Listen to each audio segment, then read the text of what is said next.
കേരളത്തിലെ ക്ഷേത്രങ്ങളുമായി ബന്ധപ്പെട്ട് അവതരിപ്പിച്ചു വരുന്ന കലാരൂപമാണ് സോപാന സംഗീതം. സോപാനം എന്നത് ക്ഷേത്രത്തിലെ ശ്രീകോവിലിനു മുന്നിലുള്ള ചവിട്ടുപടിയാണ്. അതിനാൽ സോപാന സംഗീതത്തെ സോപാനത്തിൽ നിന്നുകൊണ്ടുള്ള പാട്ടാണെന്ന് പറയാം. നട അടച്ചു തുറക്കലിനാണ് സാധാരണയായി സോപാന സംഗീതം അവതരിപ്പിക്കാറുള്ളത്.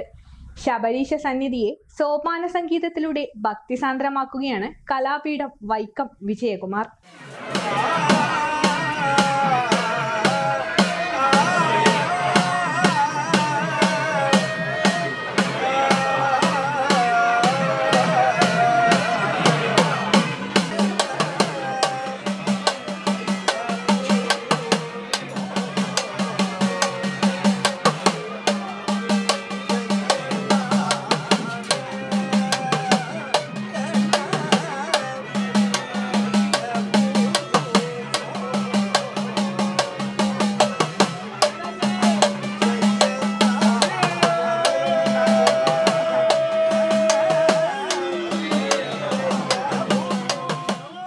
അയ്യപ്പസ്വാമിയുടെ ഓരോ പൂജകൾക്കും അതിൻ്റെതായ ചിട്ടവട്ടങ്ങളുണ്ട്.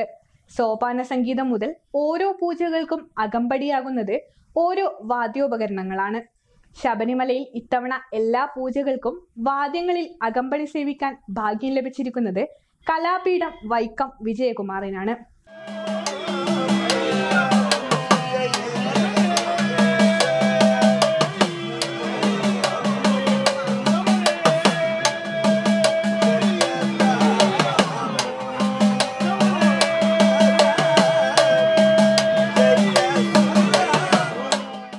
ഉറക്കം കുറവാണെങ്കിലും പൊന്നമ്പലവാസന് മുന്നിൽ കൊട്ടിപ്പാടാനുള്ള അവസരം ലഭിച്ചത് ജന്മപുണ്യമായാണ് കരുതുന്നതെന്ന് വൈക്കം വിജയകുമാർ പറയുന്നു.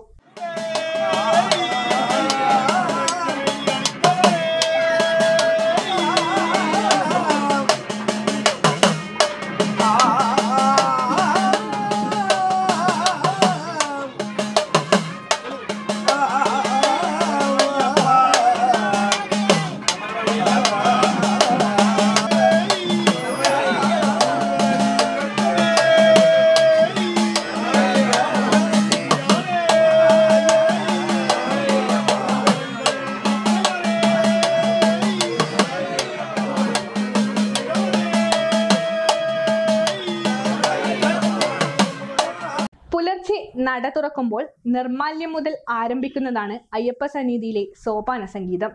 നിർമാല്യത്തിൽ തുടങ്ങി ഉഷപൂജ, ഉച്ചപൂജ, ദീപാരാധന, അത്താഴപൂജ വരെ ശ്രീകോവിലിന്റെ പടിക്കരികിലായി സോപാന സംഗീതമുണ്ടാവും. ഇടയ്ക്കാണ് സോപാന സംഗീതത്തിന് വാദ്യമായി ഉപയോഗിക്കുന്നത്. അയ്യപ്പ കീർത്തനങ്ങളാണ് സോപാന ഗീതങ്ങളായി ആലപിക്കുന്നത്. കഴിഞ്ഞ 34 വർഷമായി വിവിധ ക്ഷേത്രങ്ങളിൽ സോപാന സംഗീതം ആലപിച്ചു വരുന്നയാളാണ് കലാപീഠം വൈക്കം വിജയകുമാർ. ശബരിമലയിലെ മേൽശാന്തിയുടെ ജോലികൾക്ക് അത്രയും തന്നെ തിരക്കുകൾ വിജയകുമാറിനുമുണ്ട്. പുലർച്ചെ ആരംഭിക്കുന്ന ജോലി രാത്രി 11-ന് ശേഷം മാത്രമേ അവസാനിക്കുകയുള്ളൂ.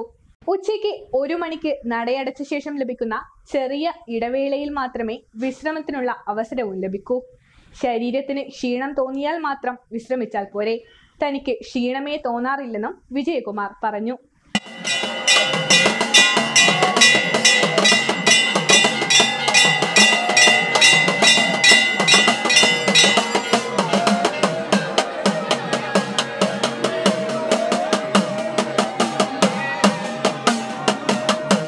അയ്യപ്പന്റെ ചടങ്ങുകൾക്കൊപ്പം തന്നെ മാളികപ്പുറത്തമ്മയുടെ പൂജകളിലും വിജയകുമാർ എത്തണം. ഉഷപൂജയ്ക്ക് സോപാന സംഗീതവും കളഭാഭിഷേകത്തിന് ചെണ്ടയും ഉച്ചപൂജയ്ക്ക് മുമ്പായി പാണി കൊട്ടുന്നതും വിജയകുമാറാണ്.